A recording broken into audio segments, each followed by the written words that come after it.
So good afternoon, everyone. Welcome to the 2023 Grawemeyer World Order Award Lecture. My name is Charles Ziegler. I am the faculty director for the World Order Award. And what I get to do today is make a few introductions of some folks who are in the audience, and especially to introduce to you our award winner, Steven Feldstein, for his book, which I have right here, The Rise of Digital Repression. Fascinating read, fascinating topic, and I'd urge you to take a look at it. First of all, let me welcome a number of folks that we have here. First, of course, the members of the Grawemeyer family. I believe we have two here. There they are. It was, of course, the generosity of Mr. Charles Grawemeyer which made all these awards possible. So thank you very much. We have the Dean of the College of Arts and Sciences, Dr. David Owen. It's over here. We have Dr. Marion Hambrick, who's the Executive Director of all the awards. Marion, where did you go to? It's back there. Chair of the Political Science Department, Tricia Gray. We have the longtime former director of the Grawemeyer World Order Award, Dr. Roger Payne. I believe that Representative John Yarmouth is here. John, good to have you. And finally, I'd like to recognize Brooke Ryder, who's my assistant in making these awards go forward. Brooke. Okay, the Grawemeyer Award for Ideas Improving World Order is given to those who have taken an issue of world importance and presented a viewpoint that could lead to a more just and peaceful world order. Each idea supports one noble cause to inspire us all to work together for the common good. That was Charles Grawemeyer's idea. Awards that would improve our world, whether in world order, music, psychology, religion, or education. So this award that we have, the World Order Award, is presented every year to the winner of a competition which is designed to winnow out and rise to the surface all the very best ideas that could somehow improve world order. Usually this is designated as international relations, political science, and I should note too that we do have a number of students here, I think from the AP Comparative Government and American Government over at DuPont Manual High School, and Tim Holman, their instructor. Could you, those of you who are students, raise your hands there for a minute? Great, good to be here. My son graduated from DuPont Manual, so I know it's a heck of a school. You all are lucky to be there. The award, of course, is $100,000. That's still a good chunk of change, even after inflation. The submissions that we get are judged according to originality, feasibility, and potential impact, not by the cumulative award of the winner. So we have a long and involved nomination and review process. We solicit work starting usually around November, December. They come in January and February. As faculty director, I take those works, which are mostly books. Some of them are articles. Again, it's for an idea, not really for a book. And I'll send those out for peer review. Get people who are top experts in that particular field. Get 2 peer reviews of each. Those come back. Then the Department Grawemeyer Committee spends several long meetings going through those. We weed out the ones that don't quite make it, try to narrow the pool down to about 6 or 7, and then that goes to the Distinguished International Jury, which are 3 top people in international relations, in policy, often a retired ambassador, someone like that, and someone who was born outside the United States to guarantee an international perspective. They then narrow it down to 3 potential winners, and the final winner is reviewed and approved by the Presidential Selection Committee, comprised of the Dean of Arts and Sciences, a representative of the presidents, usually Dr. Hambrick, the chair of the department, and at least 3 lay people from the community. Charlie Grawemeyer insisted on that because he wanted it to be available to the average educated layperson, not something so technical that you couldn't understand it. So those are a lot of hurdles to surmount, as I told Steven earlier. It's something to get that far. So let me tell you a little bit about our recipient, Mr. Steven Feldstein. He's getting the award, as you can see, for his book, The Rise of Digital Repression, something that I think is extremely important. As we know, technology is very much of a part of our everyday lives. Certainly the young people here know that. I don't have to remind you of it. And that's for better or for worse. We just saw the congressional hearings less than a week ago on TikTok and its implications for U.S. security. And Steven does talk in his book about the Chinese impact on technology and some of what that means. He looks at China, Thailand, Ethiopia, the Philippines, and other countries and how they've developed a wide range of digital tools, such as internet shutdowns or disinformation campaigns, artificial intelligence, even DNA collection in order to repress their citizens. And as he points out, democracies are not immune to this temptation either. So his findings do have some disturbing implications for democracies and civil society organizations worldwide. Steven Feldstein is a senior fellow at the Carnegie Endowment for International Peace in the Democracy, Conflict, and Governance program in Washington, D.C. Previously, he was a holder of the Frank and Bethune Church Chair of Public Affairs and an associate professor at Boise State University in Idaho. He served as Deputy Assistant Secretary in the Democracy, Human Rights, and Labor Bureau, often called DRL, in the U.S. State Department under President Obama. Prior to that, he was Director of Policy at the U.S. Agency for International Development, and he also worked as counsel for the U.S. Senate Foreign Relations Committee under Chairman Joseph Biden and Chairman John Kerry. Received his AB from Princeton University and his JD from the Berkeley School of Law. I present to you Mr. Steven Feldstein.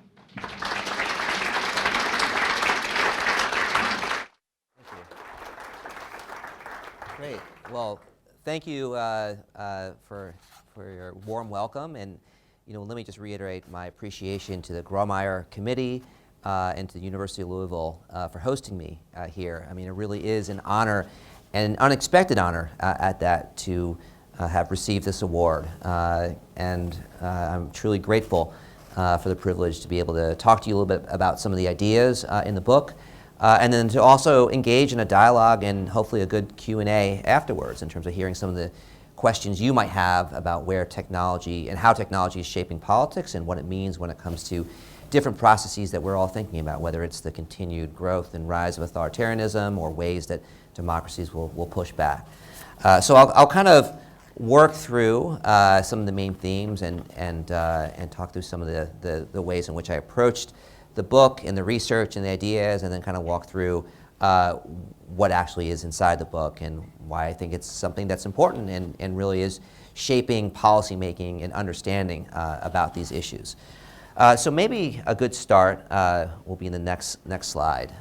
So right here, this is one of many demonstrations that took place in Tunisia in 2011 that sparked other widespread protests in the Middle East, in other countries. And even before that, we saw with the color revolutions in a variety of places around the world, the real kind of, I think, a real growth and enlargement of citizen-based, peer-organized social movements that were really upending long-standing dictatorships and governance around the world. And at the time, and have been working in public service since 2000. Well, really since 2000 when I first worked in Rwanda, and then 2004 when I joined the U.S. government. And I really was present at the kind of beginning of this kind of period of democratization and tumult around the world, and was able to see up close and try to grapple and think about what this all meant. And really, around 2011 and even before that, it was a real time of optimism when it came to democratic movements. There was a sense that not only were people clamoring for change, but with the advent of new information and communications technology, in particular social media, you were seeing a kind of sort of rapid ability for political mobilization to occur and for dissatisfaction with long-standing dictatorships and regimes manifests itself in demonstrations that were toppling long-standing regimes. And the effects were very optimistic and were, really, it was hard to kind of make sense of what was happening. Every time you were just able to sort of rationalize what was occurring in Tunisia, then you would see another movement occur in Egypt or in Yemen or in Syria and so forth, and in Iran. And it really felt like there was no limit in terms of where these new democracy movements would go. And so we kind of watched that unfold, and then we also kind of started to hit more of a grimmer reality as we recognize that even if changing regimes was something that was happening pretty rapidly, the actual idea of putting in place governance, building institutions, working with a robust civil society, developing political parties was one that was actually very hard. And we saw different elections come and go. And then we also started to see kind of a growing level of pushback. If technology was the story to some degree, not completely, but to some degree when it came to Arab Spring and other sorts of social movements, technology sort of remained the story as I think we started to see kind of a reversal of some of these tides. If you want to go to the next slide. And so, I left government in 2017, and here is an example of what a lot of people have started to become aware of, which was that there is a sort of flip side to what was called famously by Larry Diamond liberation technology. More and more, we're seeing kind of a repressive element come to the fore. And one aspect of that I really think captured imaginations was China's use of advanced technologies for a wide level of repression in a number of different areas, but particularly in relation to Xinjiang, Tibet, and some of the outlying areas where there's always had been kind of a layer of protest and dissent. And I've actually first became aware of what was happening in a kind of more kind of visceral way in Xinjiang around 2016 or so. And it was also concurrent when I was serving as an official in the State Department and traveling back and forth primarily to sub-Saharan Africa and starting to watch how governments had really clued in to the fact that social media was something that presented a real challenge to their rule. And so rather than just sort of say, well, it looks like the citizens are organizing yet again on social media, and we might face our final weeks in office, they said, what else can we do? Are there other models? Are there other ways that we can sort of organize, whether it's on social media, whether it's using surveillance strategies, whether it's looking at the Great Firewall model that China had implemented a decade before, and try to institute some of these own ideas? Are we simply going to sit here and allow ourselves to be deposed from office, or as a matter of regime survival, are we going to try to come and capture and exploit some of these same tools and push back? And so, while certainly, and this is one of the things I'll get into, certainly many of the countries were not able to implement this type of advanced level of surveillance or technological repression, that wasn't really necessary. There were many other techniques that countries were able to use that would have a pretty profound effect. And so that really is kind of the story behind the book, which is to sort of say, well, having looked around and noticed empirically that there were growing levels of pushback from authoritarian governments, hybrid regimes, even weak democracies around the world when it came to using these same tools to push back against citizens. What did that look like? What trends were we seeing? What could we learn about that? To what extent was China responsible for pushing these ideas? To what extent were there other factors at play? And really, for me, it was a chance to try to make sense of a very profound set of trends occurring. And one, I think that, particularly at the time I was doing research for the book, there was very little that had been written about it. So it was an opportunity to also kind of break ground in a new area. So let's start with basics. What do when we say digital repression, what do I mean? And this is how I define it in the book. Essentially the use of digital information and communications technology to surveil, coerce, or manipulate individuals or groups in order to deter specific activities or beliefs that challenge the state. So it is a sort of state-centric definition, and it really builds off of a more classic definition of political repression, but one that is specifically attuned to these new technologies and the ways in which they affect strategies for asserting political control.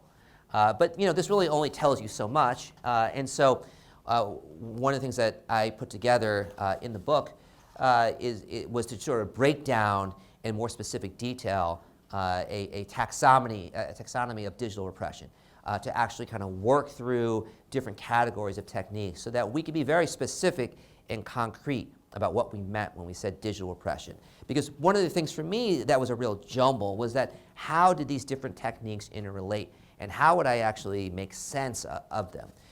So I worked a long time in terms of trying to figure out different definitions and breakdowns. And I think one of the things that's important here is that these are not sort of siloed categories. They really cross over between one another. And yet, I think these techniques, each one of them also has sort of specific aspects to them that are important in understanding what it is we mean when we talk about digital repression. So starting with surveillance, surveillance is a wide category. I mean, it generally refers to the monitoring, tracking of individuals through extraction of their personal information, data, or communications. But it can really mean a lot of things. So one way that we think of surveillance is mass surveillance. It's the classic example of video cameras in a town square that are watching who is protesting against the government in order to identify those individuals and later lock them up or pick them up and charge them.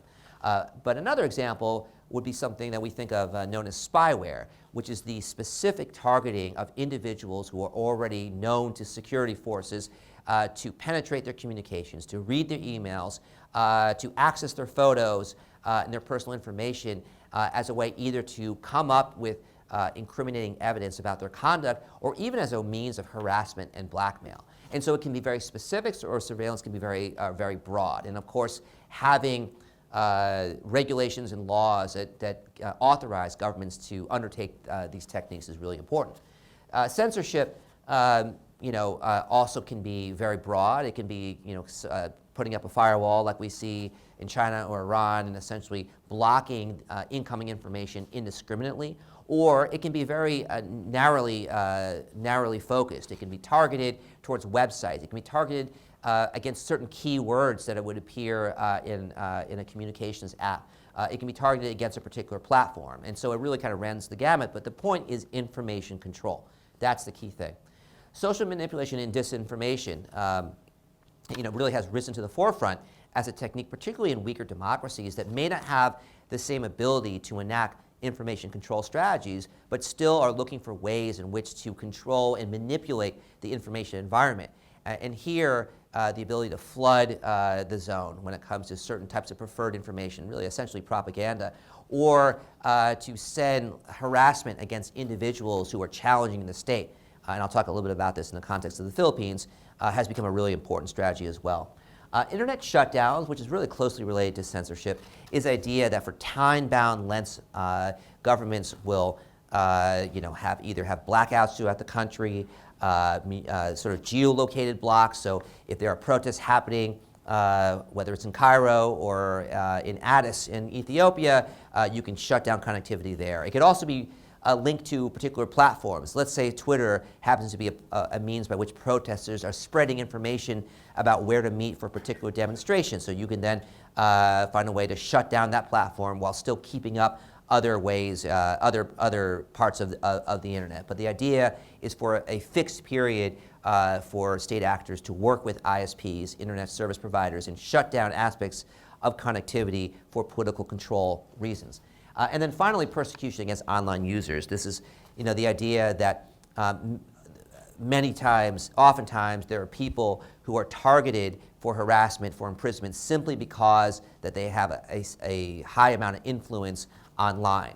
A good example of that is Maria Ressa, a journalist from the Philippines who has started her own outfit called Rappler, and who was actually awarded the Nobel Peace Prize, I think, 2 years ago.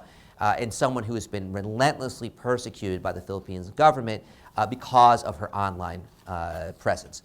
So this is kind of a way to sort of break that down. But then that kind of, even if you can define something, the question for me then was, well, where is it taking place? How does it break down across the world?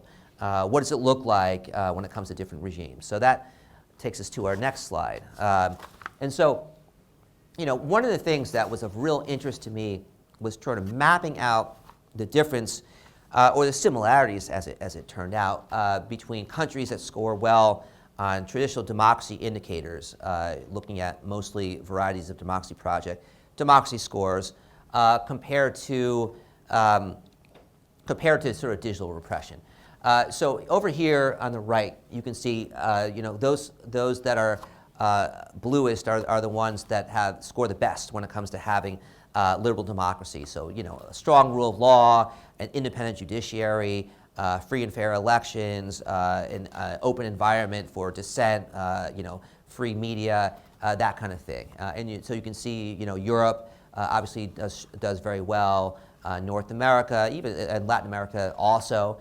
In contrast, you can see China, the Gulf states, parts of East Africa, the Horn of Africa score really poorly.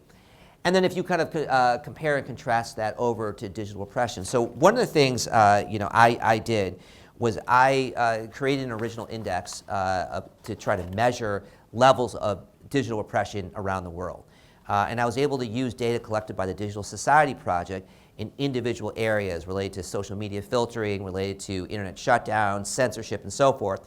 Take those different variables, aggregate them, and then come up with a unique index to rank order different countries. And so I put that together, and then I ran different analyses, statistical analyses, to look at how it compared. And what you'll see here is that those countries that score well when it comes to digital repression. So if you're blue, you have very little repression. If you're red, you have a lot of it. You can see there's a pretty fair amount of overlap just visually between the two. So that kind of leads to a general idea that strong democracies have generally less, and the more you have political repression, the more you're going to have more levels of digital repression in your societies.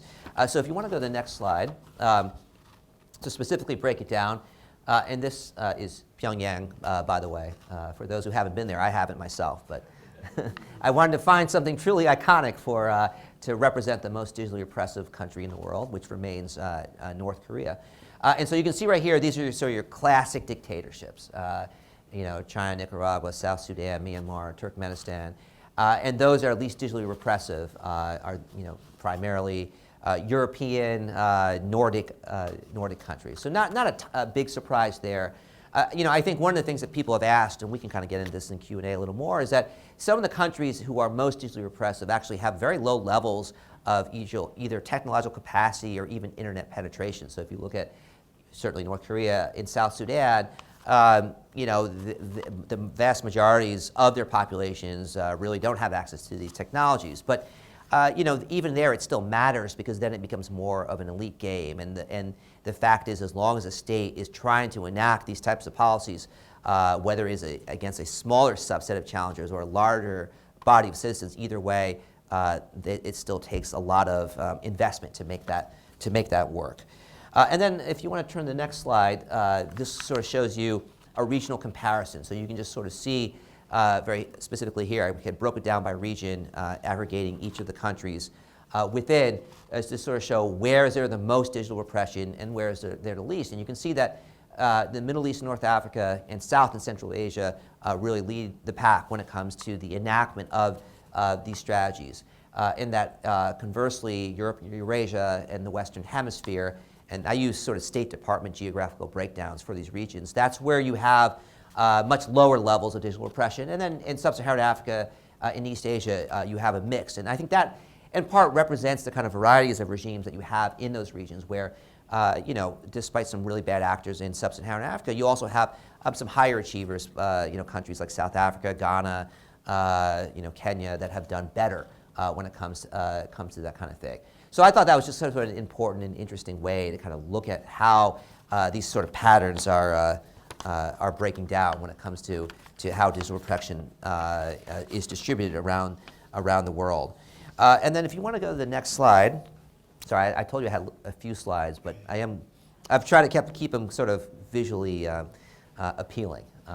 And so, you know, this right here, one of the things, you know, when I talked about the idea that there's a strong relationship between the political governance of a country and its levels of digital repression, I ran a linear regression to try to examine more specifically that relationship. And so I used the Varieties of Democracy Electoral Democracy Index as my explanatory variable, and I used the Digital Repression Index as my outcome variable.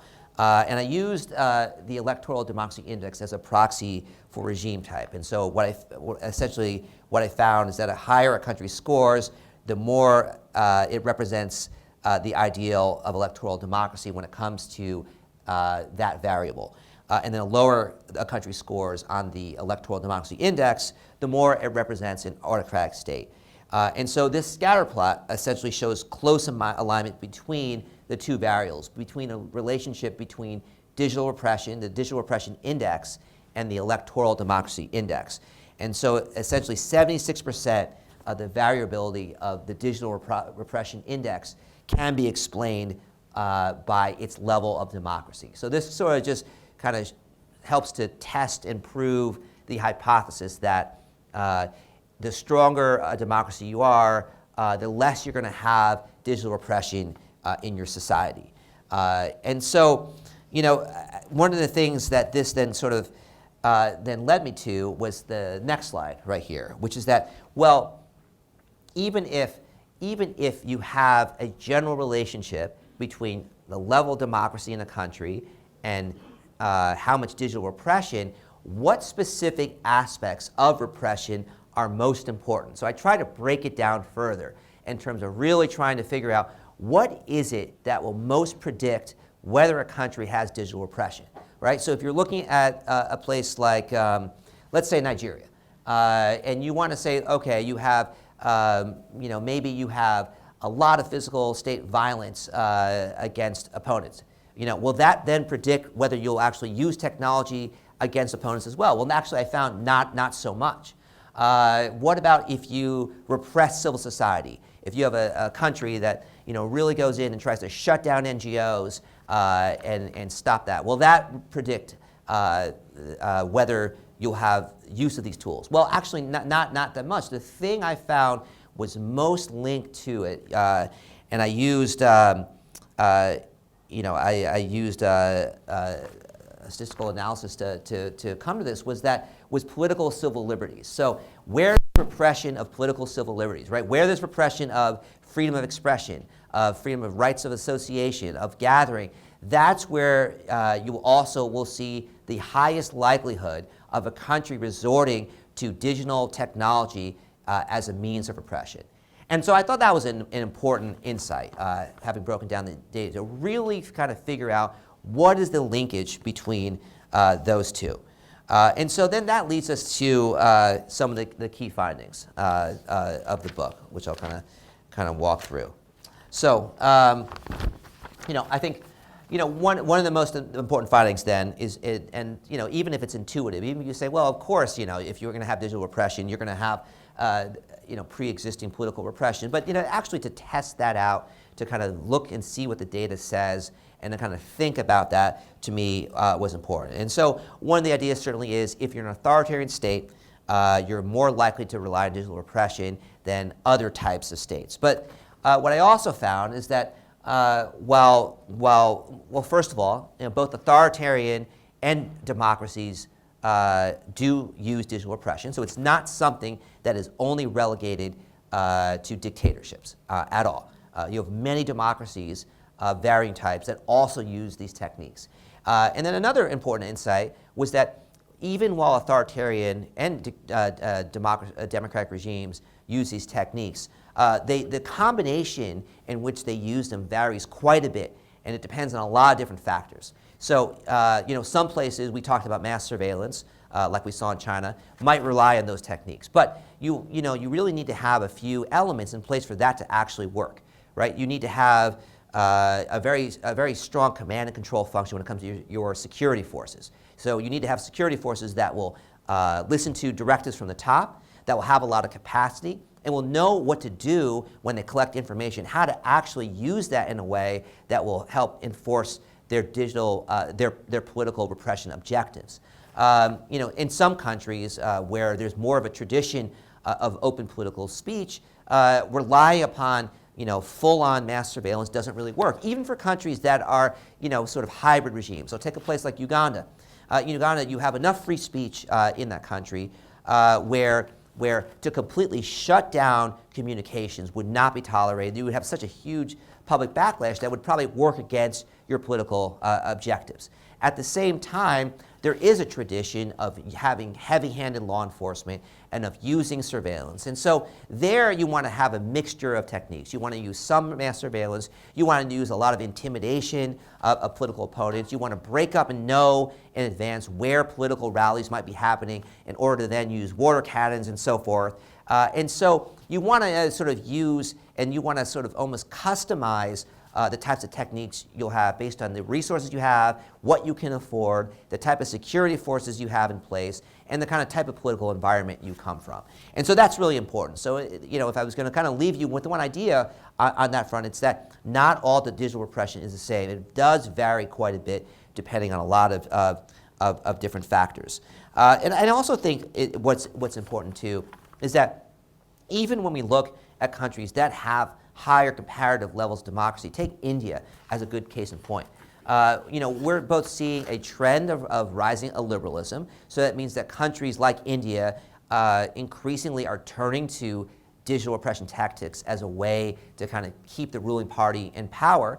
And you're also seeing, an increasing use of these digital repression tactics across the board. So for example, in India leads the world when it comes to internet shutdowns. Now you might think that would actually be something that would be more attuned to a country in Central Asia, maybe like Turkmenistan, but India is actually the place where you have the largest number of internet shutdowns around the world, which was surprising to me when I first kind of came upon that, and I kind of looked into that more. But it shows you that democracies are not at all immune to these tactics. In fact, in some respects, digital repression offers a way out, in the sense that if you are such a repressive state that you're able to rely upon violence and coercion traditionally as a way to intimidate citizens, there's less of a need to turn to other subtler tools. But if you're a country where that is something where there's a limitation to how much you can rely upon that, using digital repression tools can give you a real advantage in that you get around the public backlash problem while still being able to enact the political strategies that you need to unlawfully or undemocratically keep a particular ruling party or regime in power. So, having kind of said that, what are the experts getting wrong? And there are a few different things. As this is a topic that more and more policymakers have started to think about, as different people have started to grapple with and say, well, what do we do when it comes to trying to kind of fix and resolve this problem? I think there's a lot of misunderstandings as well, so I want to walk through a few of those. So one of the first ones here is that there's a narrative out there that digital repression equals a global battle between democracies and autocracies, with autocracies being the main offenders. as I just talked about, really there's enough variability that to break it down along those lines doesn't actually do a lot of good when it comes to understanding the nuances of how these technologies are distributed and how they're used. One even aspect to that, which I think is interesting, is that even if you look at the question of exports, there's a narrative that sort of says, essentially China is the main exporter and that it is exporting digital authoritarianism to other countries. But if you look at where many of these components come from, often they come from countries that are based in democracies, from Europe, from the United States, and so forth.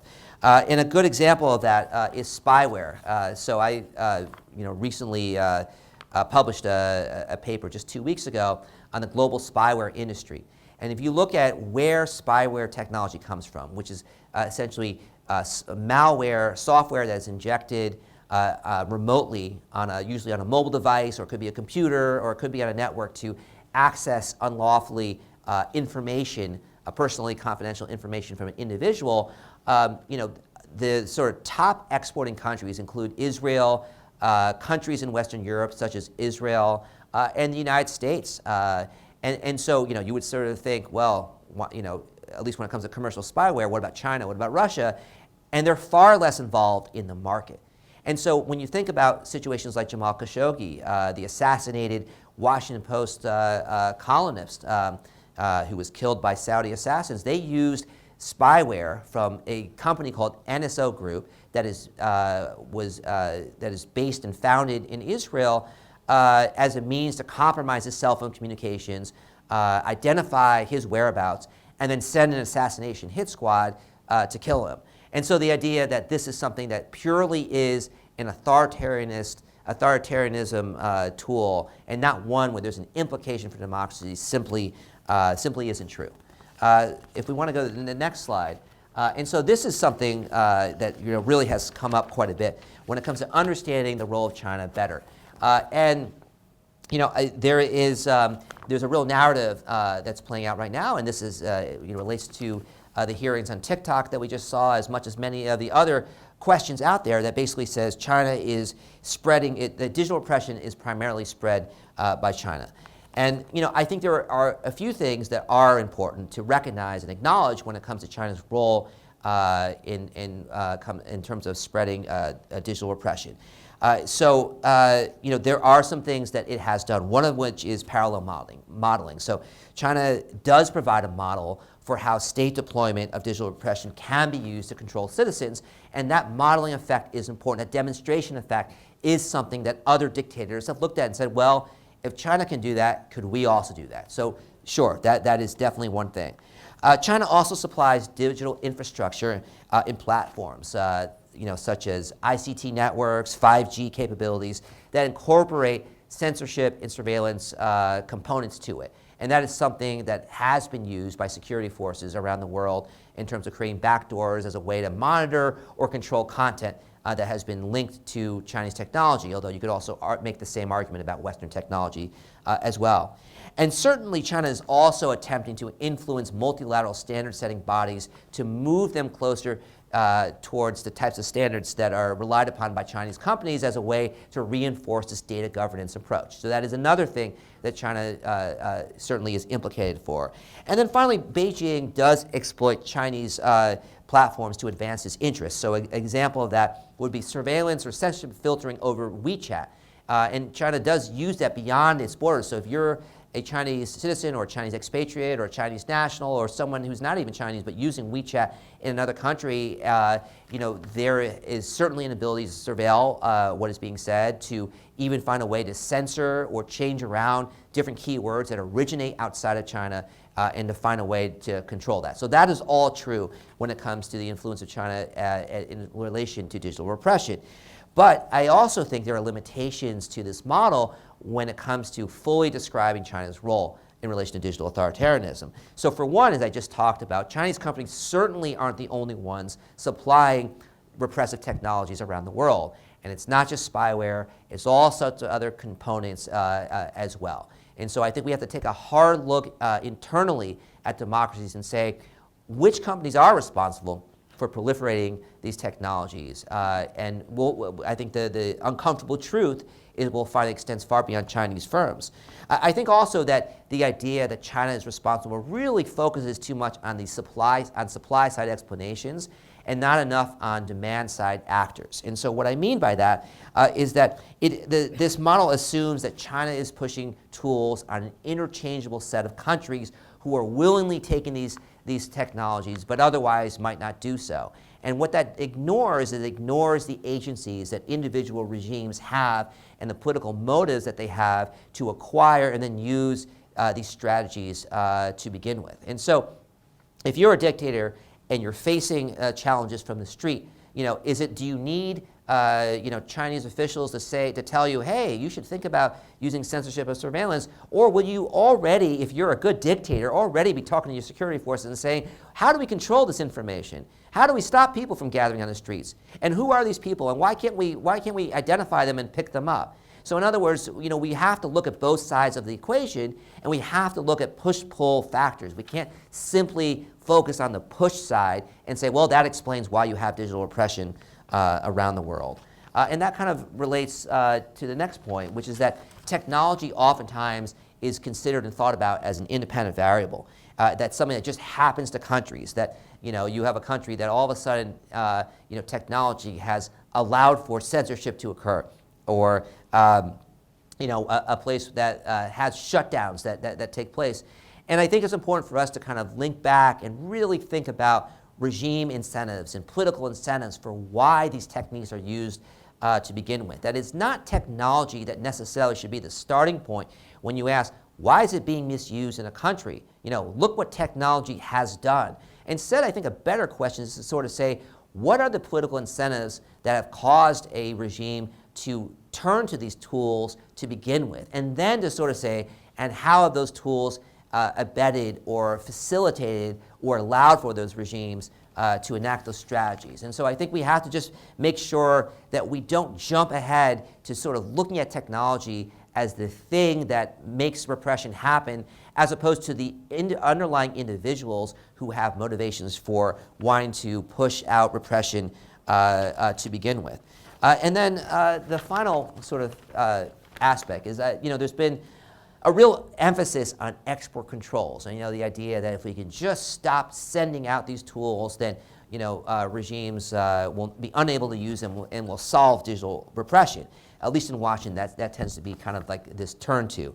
But I think one of the things overall that is important to bear in mind is that it's really hard to stop innovation, and it's hard to stop diffusion. Once an idea, once a technology that's general use comes out, you can't just stuff it back in, and you can't assume that all the innovation takes place from a very small set of industrialized countries, that nowhere else has the capacity or the willingness or the know-how to access these. And so, especially when it comes to disinformation, at this point, like you're not going to suddenly stop Facebook or Twitter or YouTube from proliferating around the world. There's no way to do that. There's no way to even that would make any sense. And so the idea that if you could just put in place stops on exports and you would solve this problem, it really is something where I think the future reality is that you're going to have an increasingly powerful set of tools available to a wider array of countries and citizens, often with unintended effects.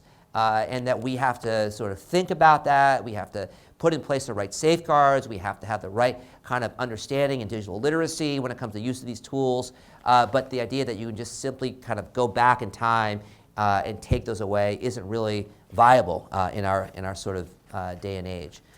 So if you want to turn to the next slide. So I don't want to spend too long the next three slides sort of talk about the case studies that I did in the book. And I feel like I've been kind of talking for a while, so I don't want to get into too much detail on each of these, but we can talk more about that in the Q&A, and if you have a real desire to kind of understand better what these techniques, how they work on the ground, each of the chapters kind of goes into length about them. But I'll just sort of say that in the book I feature 3 case studies that involve field research and travel and interviews.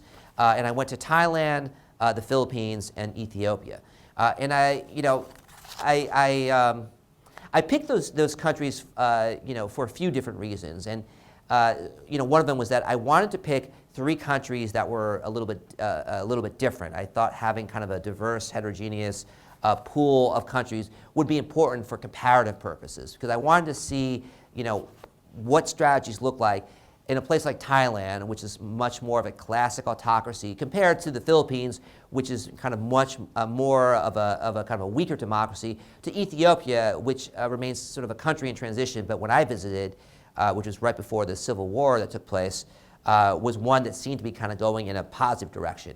I also wanted to pick from countries in at least 2 different regions, so that everything that I saw wasn't limited to one place in order to have better comparisons between them.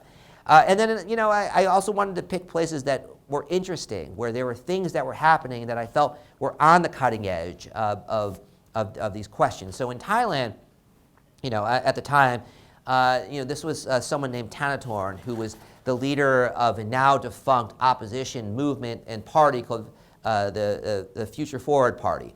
And the thing with this is that Thailand really has kind of this relationship between the monarchy and the military establishment and the political elite, where they've run the country in the way that they've seen fit to, oftentimes to the detriment of citizens in rural areas and other places for a long period of time.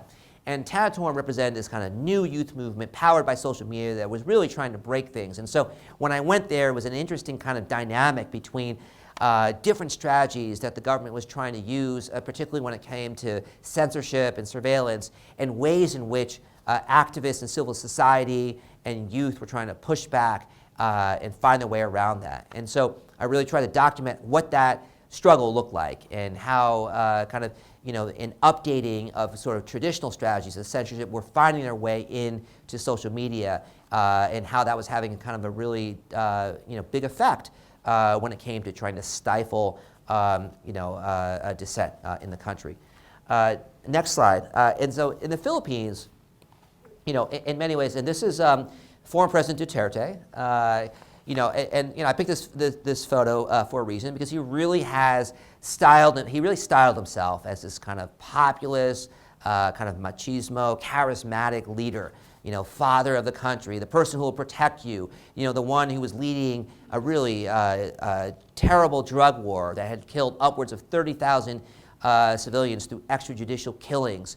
Someone who relentlessly disparaged his critics and was trying to find all sorts of ways to kind of build a bit of a cult of personality. And he did so, again, not through censorship, not through surveillance, as in Thailand, but really through disinformation. If you were looking to one of the original people who figured out how to manipulate and use social media, Facebook in particular, towards his own political ends, Duterte's machine, this information machine that he built up, is a classic example, and one with very eerie parallels to our own country.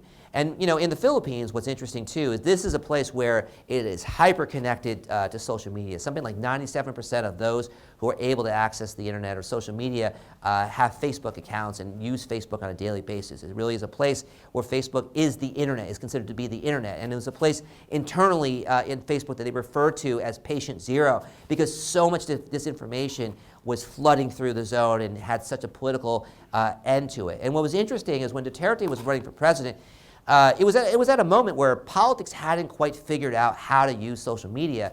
And so, as I describe in the book, Facebook held a training for any political campaign that was interested in learning about how to leverage social media for your political campaign. And the only campaign that showed up was Duterte's campaign. And as luck would have it, he learned the lesson all too well, built up a whole hierarchical system, very closely linked to the PR industry in the Philippines, put out a series of very specific and sharp messages that were buttressed by influencers day in, day out, really captured the attention economy of Filipinos and just trounced his opponent, and has continued to use this machine all throughout his presidency. And it's one that the newest president, Marcos, has now used as well when it came to being elected president most recently. So this is an example where in a weaker democracy, you can use different tactics and you can have a really, really profound effect. And then the third case study, and this is Abiy, who ironically won the Nobel Peace Prize before turning really bad and fomenting a civil war in the northern part of the country. And when I visited there, it was really interesting. I had a chance, I really kind of heard two messages. So in Addis, this is Addis, a growing capital, lots of actually Chinese infrastructure and money flowing in. There was a sense that Abiy had done a lot of good, was opening up and allowing for communications to flow. There was a little bit of concern about disinformation, but generally, I had worked with Ethiopia a lot in my prior career, and the activists I had spoken to who had been released from prison, other civil society were really, really enthusiastic about the changes that were coming. And then I went up north to the capital of the northern region, Tigray, called Mekelle, and I talked to the people there. It was the old regime that had been booted out of power when Abiy had come in. And they were up in arms. They were saying, this guy is a liar. He does, all these things he's doing that the West is giving him Nobel Peace Prizes for. It's all a proxy to repress the Tigrayans. And you watch, he's going to come in. There is going to be war, and it's going to come. It was very chilling when I had these round of meetings up there. And I came back and I started writing the book. And lo and behold, 6 months later, war did come to Ethiopia, to Tigray, just as the people I interviewed had mentioned. And many of the tactics that I described in the book, including using internet shutdowns in Tigray to completely shut down connectivity for a couple years, as well as using disinformation online to persecute ethnic Tigrayans, whether kind of closer to, adjacent to this region, or even in Addis Ababa, did come to pass. So, this was in some ways an interesting case study to write, because it was done, and yet even as the book came to publication, a lot of these changes were still taking hold. So that was Ethiopia. I'm happy to talk more about that. And then let's see here. And then so let's turn to the final slide. Actually, second to the final slide. So this right here, one of the things I want to just sort of mention is that it's been really interesting to be sort of part of this kind of field of research and watched it kind of get taken up by policymakers and others in a pretty profound way. And I'm certainly not the only one kind of working in this area. There are many others that I work very closely with who have written their own articles and books, and more to come. But what has been heartening is that I think we've really started to see a recognition within the U.S. government, within the multilateral space, by other governments about the nature of this problem.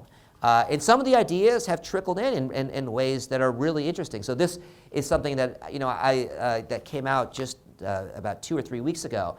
And so every year the U.S. intelligence community gives an annual threat assessment that they present to Congress. And they talk about different things around the world that they're concerned about, that they think presents threats to democracy or the U.S. national interests. And I kind of took this from the longer statement they submitted for the record. And one of the things they talk about is that many foreign governments have become adept at tools of digital repression. And they talk about all these different kind of aspects here, which is all very heartening to sort of see that there is this sort of acknowledgement about the seriousness of this problem. One of the things here that I didn't include, which I also was really happy to see, which is the fact that they say, well, while this is a problem that certainly is centered around authoritarian countries, it also is something that is prevalent among democracies. And so, it is interesting to see that I think that the idea that this is both a prevalent problem and one that reflects these different aspects, and also one that affects many different types of country contexts, is one that I think has achieved some degree of consensus when it comes to kind of policymakers in Washington, which is nice. And then sort of the final slide here is that it certainly digital repression is a challenge.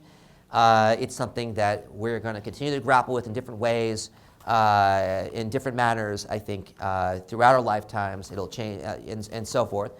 And there are a lot of things that we can do to sort of ameliorate, to improve, to push back against some of these trends. I'm not going to go into too much detail on each one of those, but just to simply say a few things, which is that, first of all, while digital repression cuts across regime type, liberal democracies in particular can do a lot, can work together to try to bring about kind of more safeguards and more responsible use of technologies. And one of the things that's happening this week is the second Summit for Democracy hosted by the United States in Washington on the call of President Joe Biden, bringing together 100+ countries around the world to talk about ways that they can work to push out democratic principles. And one of the big themes taking place on Thursday will be about digital technology itself, and it's linked to democracy. So this is one example of how these are things that democracies can really come together to help improve. As we see new uses in emerging technologies, it's something that we'll have to just pay a really close eye and attention to, and think about ways in which regulation and responsible use framework can help hopefully prevent the worst from occurring. And so many of you probably are thinking about generative AI and ChatGPT-3 and now ChatGPT-4. And that's one of those examples where we don't know what the road looks like ahead. We don't know what the consequences will be. The developers don't know what the consequences will be. But we have learned some lessons from the proliferation of social media and disinformation and all the other kind of associated problems that have come. And I think we can build off of that. In other words, we don't have to start from scratch, from zero. Every time we see emerging technologies come to the fore, we can actually work from a basis of knowledge and do something good there. Global norm building, the idea that the more you can bring about an idea and support for certain principles. For example, when it comes to digital privacy, the right to have access to your own information, things along those lines, the right to free expression. The more you can have that stand up as a right that where there's global consensus, the more it'll be difficult for dictatorships and authoritarian leaders to take those rights away from you, to surveil, to censor, and so forth. The more it is accepted as something that ought to be protected, I think the more that will help bring about a virtuous effect when it comes to that. Civil society and private sector accountability, these are other things that I think are important to kind of push upon. Civil society has options. In any country, there are ways to rally around citizens and to push back when it comes to internet shutdowns and surveillance. And so finding ways to mobilize citizens to bring about awareness and then to kind of use that power on the street in other ways to stop bad policies is important. And then certainly private sector companies themselves, they have a role to play also. Whether it's Facebook putting in place better content moderation regulations, whether it's thinking about OpenAI and some of the safeguards that are necessary when it comes to deep fakes, whether it's thinking about spyware manufacturers and putting in place more restrictions about the type of end users that would access their technologies. These are all responsibilities as well that don't solely fall upon governments or citizens to push back on, but also I think are important for private sector companies to think about also. So why don't I stop there? I think I've spoken long enough, and I need a sip of water anyway. Thanks for your attention and time. I'd be happy to answer any questions that you might have about this topic.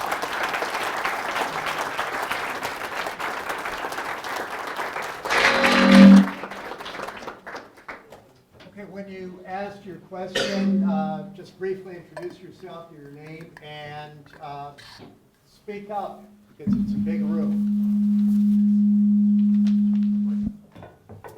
I think we can take this around. Thank you so much. I'm Justin Mogg. For those of us who lived through the emergence of the internet, we remember Al Gore talking about the information superhighway, right? Seems to me it's become an information dead end, or I don't know, it's just highway traffic all the time, right? Like, there's so much misinformation. And so I'm surprised that the road ahead doesn't include journalism to get to the truth and the importance of journalism in the future. Can you speak to that? Yeah, and I would actually put journalism under civil society adaptation. I think of journalists as being kind of part of that ecosystem. I think of like Maria Rappler, or Maria Ressa in Rappler. She's a journalist, but she's very much part of civil society. So I absolutely think having independent and supported media as a way to provide information that is objective, that is not something that is simply crowdsourced and treated as truth is really, really important. And there's some efforts that are happening right now. There's a partnership that's been spawned by Luminate in conjunction with some others to help build up kind of digital media outlets. And I think that's really important. But I think there's a crisis. I mean, I think really if you look at sort of the death of local media in general, people's reliance on increasingly sort of non-credible sources when it comes to accessing their information, I think we remain really at a crossroads, and it worries me quite a bit.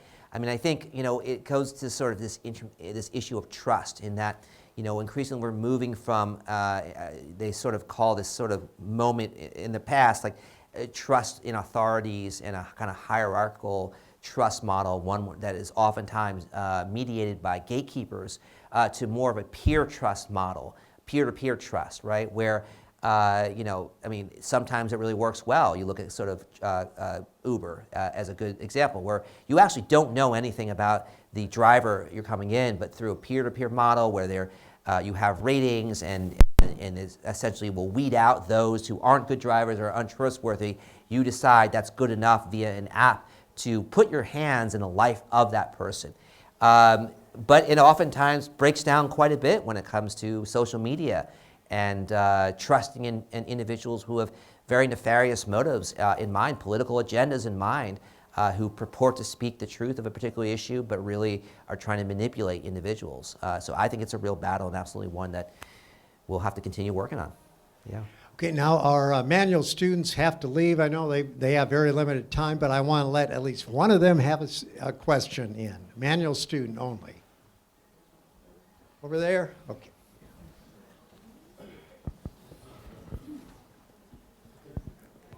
Sarav from Default Manual. I read a bit of your book and I heard a section on it on predictive policing, and I wanted to kind of understand how, or at least your take on AI and its integration into law enforcement and how that's involved in the road ahead. Yeah, a really good question, and I really appreciate having smart high school students come here. I think really it'll be up to you to sort of figure out what the road ahead looks like. But predictive policing, it's one of those things that we're seeing an increasing reliance on data collected in algorithms to make decisions on everything from where to police, who to target, to even sentencing decisions when it comes to judges and so forth. And I think this idea of reliance on algorithms and sort of automation as a way to get at some of the sort of social problems or criminal aspects can be really dangerous and can be kind of a false leg to rely upon, in the sense that we might think that they're objective when we know there's lots of biases associated with the data that's collected. So that's one problem. We assume because it looks statistically rigorous that therefore it also is objective, which oftentimes it's not. And removing the human element when it comes to having discretion to kind of look at an individual and say, maybe this crime was committed, but here are some mitigating factors and offsetting issues that ought to be considered. I think this element is really, really important when it comes to rehabilitation aims. But what I would say is that it is a tool that increasingly is being used and incorporated in policing, and I think it's one where there is a lot of debate and where we're going to have greater accountability when it comes to how it's used and to what degree police forces rely upon them for doing their work. So it's something I think really to engage in and think about. Yeah. Mr. Holman, you need to take your group out now? We do. All right. Thank you for coming, folks. Yeah. Great to have you here. Okay, let's give them a second to clear out, and then we'll take the next question.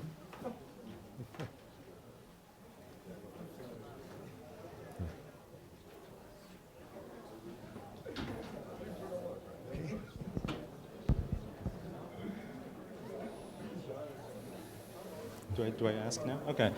My name is Caleb. I'm a student here. My question is about, so I liked how you brought up oppression and democracy, and I was thinking about kind of the difference between social media that are algorithmically mediated, like Facebook or Twitter, versus social media that are more closed system, like WhatsApp, which is especially popular in the global South, especially in liberal democracies, increasingly liberal democracies. I'm thinking Indonesia, India, you mentioned Israel. And so my question is that, with this structural implication have an impact on digital oppression? I know that during the 2018 Brazilian election with Bolsonaro, it was a real impact on WhatsApp. Also, WhatsApp played a real role in kind of spreading COVID misinformation. I know it has like a greater capacity to be used to foment these pockets of extremism as well. So Yeah. No, that's a great question, and it's a real kind of area that you're right. It's a real battleground. Telegram is another good case in point, of an app that, I mean, right now in the Ukraine war, I mean, you're seeing essentially competing narratives between Russian and Ukrainian citizens, oftentimes playing out on Telegram when it comes to what it actually is happening. And what's interesting is that there really only are 2 Western platforms that still exist at the moment, are not blocked in Russia, that doesn't require a VPN to get around: Telegram and YouTube. And Telegram in particular is really interesting because it is, first of all, one of those places where it's really hard to actually push any, to make any kind of policy proposals to Pavel Durov, who runs it. He doesn't listen. If you say, hey, there's this information here, if you say that to Facebook, you get a response. They have a team. You actually might get some action. You say that to Telegram, nothing. You don't even know. It's impossible to even know who to reach out to. And yet its reach is so wide. What I will say is that there are ways to deal with that, but it takes a lot of time and trust building. So a good example, I wrote an article a couple years ago, co-authored one, about Telegram and ISIS. And what actually ended up happening was that ISIS increasingly was using Telegram both in terms of transmitting its propaganda when it came to different beheadings it was doing, and also as a way to communicate and recruit individuals, particularly from Europe. And so what happened was Europol quietly came to Telegram, and they started a conversation, and they started talking about ways in which they could confront this sort of this problem. And they eventually were able to build a collaborative relationship and started taking down hashtags that were known recruitment methods, to take down specific accounts that were linked to ISIS groups. And so through kind of much more of an ad hoc relationship building way, they were actually able to do quite a bit of damage when it came to being effective against a known terrorist group. Now, that's a model, that's an example of ways in which to kind of work through some of these problems when it comes to communication apps. I mean, that being said, when something as complicated as the Ukraine war occurs, is there much fallback? Not really. It's too geopolitical in nature for them to really shut down, and they certainly don't seem to want to shut down large chat groups that Russian military bloggers are running, but they also are allowing the same sort of chat groups to happen from the Ukrainian side. So I think that's something that is unresolved. There's a lot more to sort of work through on that front, and I think you're right. That really is a crucible, whether it's a Signal group or Telegram or WhatsApp. Those are some of the main. There's some really interesting areas where a lot's going on. Yeah. Gavin Whitaker, a student here.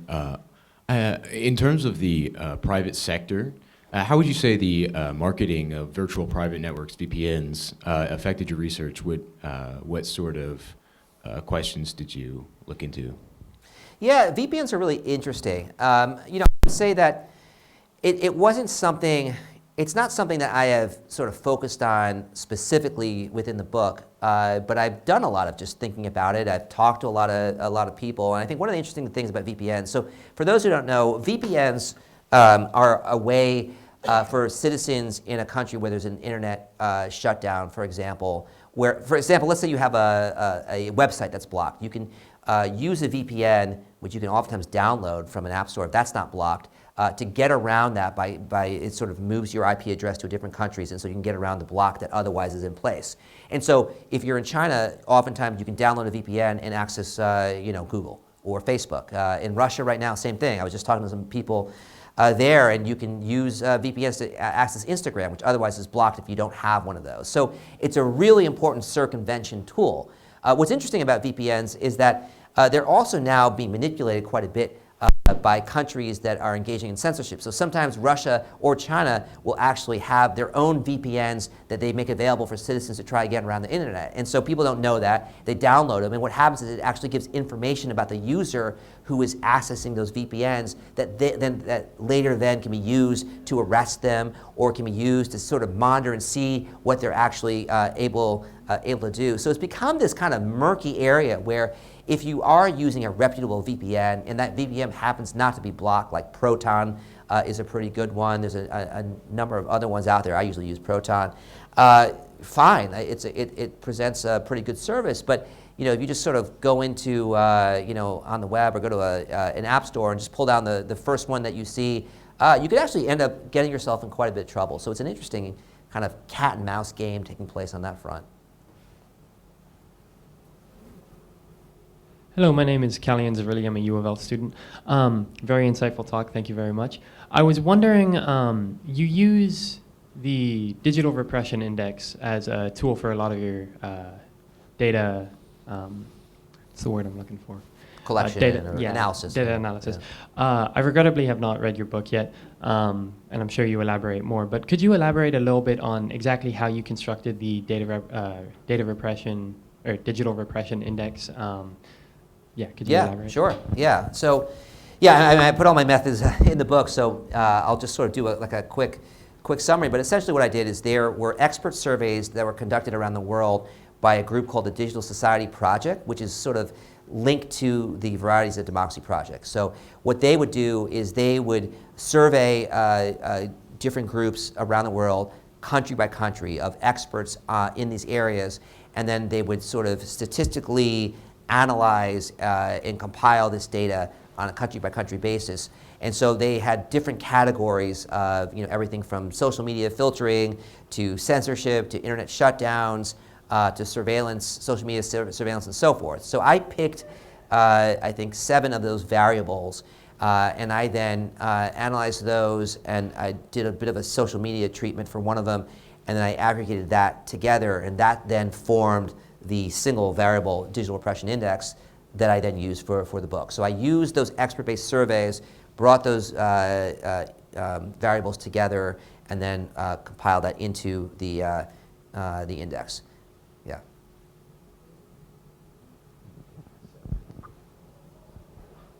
Hi, my name's Kirby. I go here to U of L.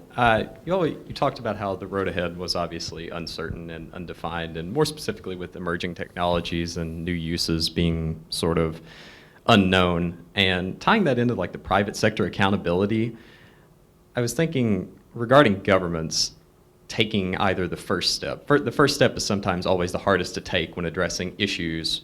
Is it better to address an issue before it happens or after it's already occurred? So I was just curious about your perspective on if you thought how governments will take the process over the next 5 to 10 years regarding these new emerging technologies. Do you think they will let them, see how they interact with the world and what they can do, or will they attempt to intervene before any of that has a chance to take place? Yeah, no, it's a great question. It's really like kind of the heart of the debate that people are having in Washington and Brussels and many other places. And so I think there's some competing theories. I think in the US, the theory has always been let innovation flourish, see what happens, and then put in place a regulatory scheme afterwards that will help to redress some of those issues. But the idea has always been innovation first, regulation second, and that's that remains the sort of US model. And I think where we get into problems particularly is when we let the innovation go so far ahead. We know that there are problems that need addressing, and we have a tough time achieving political consensus to address those problems. So a good example is having a national privacy framework, something that I think at this point everyone knows we need. Multiple bills have been introduced and not passed on that regard. And in fact, frankly, if you're looking at sort of problems related to privacy in TikTok, you would do much better having a national privacy framework when it comes to protecting data as opposed to trying to ban a particular app. But that remains the ethos in the U.S. In Brussels, you've seen a real push when it comes to digital policy making by the European Commission, and you've already had privacy regs that have been passed. You have a new Digital Society Act, Digital Markets Act, attempting to rein in social media platforms. That's also passed. And now you have an AI Act that is on the brink of passing potentially by the end of this year. And so there you have much more of an aggressive push that's European-led to do more on this front. And I think that's generally a good thing. Where my concerns are is that sometimes some of that is attempting to predict technologies that just haven't quite matured yet for us to know exactly what the effect will be. And so then you get run into a problem where you either correct for things that end up being the wrong bet. So essentially you get a future-proof problem, and that the legislation ends up being somewhat it's somewhat moot because it's not actually addressing the specific uses that start to emerge as innovation continues to flourish. And so it's a really delicate balance between, on the one hand, trying to stay close enough that you can mitigate some of the biggest harms and do something on that front, while not jumping too far ahead of innovation itself and then kind of going off in a completely wrong direction and watching innovation head to another place, and then having to kind of like go back and try to change things, or having something then that basically applies to your own jurisdiction, stifles innovation in your jurisdiction, allows for innovation to flourish in another area that isn't subject to that kind of stringent rulemaking, and watching your industry sort of become less relevant. So finding that balance is really hard. I'm Luca, a student here at the University of Louisville. Thank you for the insightful talk. My question concerned the instances of transnational use of data repression. If there have been such instances, how have they looked like? And what's the role international law and international organizations can do to mitigate or combat transnational data repression? Thank you. Yeah, good question. And this is something that I think has been highlighted quite a bit in the last year or two by Freedom House and others.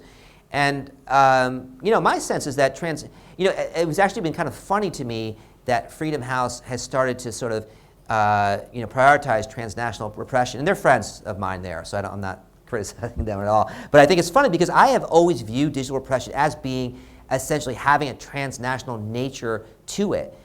In addition to just to being something that happens in a domestic forum. I'll give you a good case in point related to, I've talked a lot about spyware. And so Ethiopia is one of the places where spyware has been used by security forces for many years, going back 15 years or so. And almost from the very beginning, one of the ways in which spyware was used in Ethiopia was against its expatriate community, against individuals, including a sort of dissident satellite news service called ESAT that's based in the United States to target its own employees there in terms of accessing their information. So that's a classic example of transnational repression, and that happened like 10 years ago.